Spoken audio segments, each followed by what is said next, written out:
Happy Hanukkah to everyone. And I can't think of a better place to celebrate Hanukkah or a better group of people to celebrate it with. This is a holiday defined by devotion to community, perseverance, and the kind of faith that can move God to perform miracles. Now, last year, if you remember, I asked for a miracle for the New York Jets. But I think that was very shallow. This year, I'm going full bore and asking for one for the Giants, the Knicks, and the Nets, and the Jets. Basically, every New York sports team.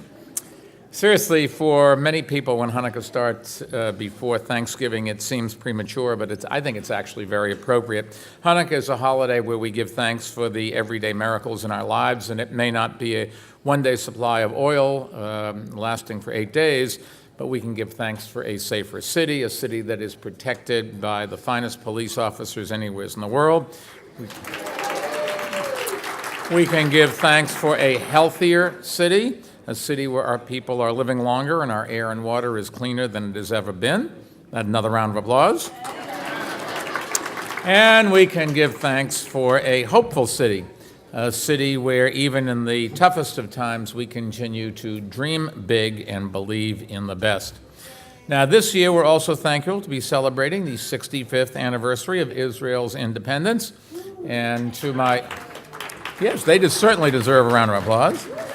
To my late parents and to so many other Jews of their generation, Israel represented a dream fulfilled. And since its founding, Israel has continued to be a source of inspiration for people around the world. And that's only right, because the Jewish people have a proud tradition of resiliency during tough times and generosity to others when they're facing hardships. And that bond is more important now than it has ever been. And that's why I've been so grateful to have the chance to travel to Israel a number of times as mayor. In fact, I was lucky enough to return to Jerusalem in late 2011 with my sister for the dedication of a new emergency medical center named in honor of my late father, William H. Bloomberg.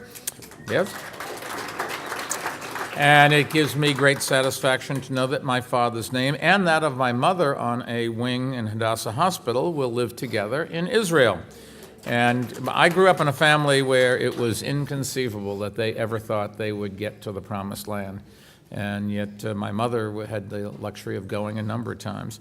I do look forward also to visiting Israel again next spring, where for some reason that nobody can figure out, at least I can't, I'll be honored to receive the first Genesis Prize.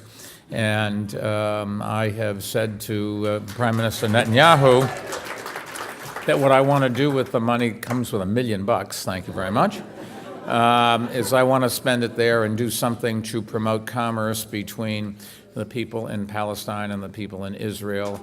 We just have to find some ways for everybody to get along in that space, or it won't end nicely for anybody. Today, I think we have to remain steadfast, however, in our support of this brave nation, especially in times like these. Rabbi?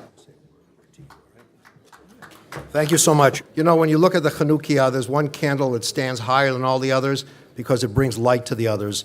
Here is someone who came to this city as a mayor during a very difficult and dark period, and he brought so much light and so much loyalty, and we are the beneficiaries of his extraordinary leadership.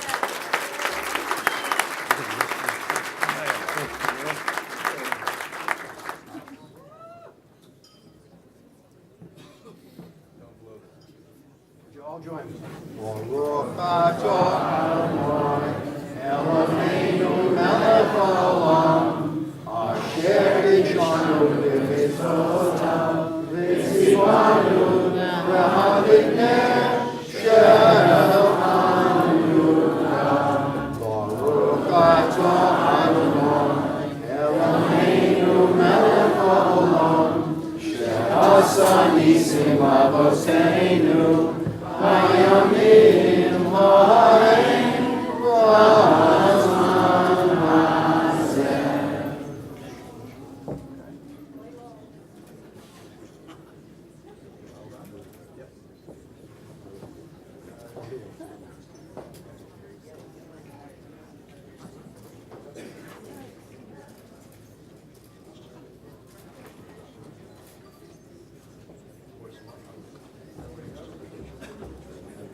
Hi, everyone.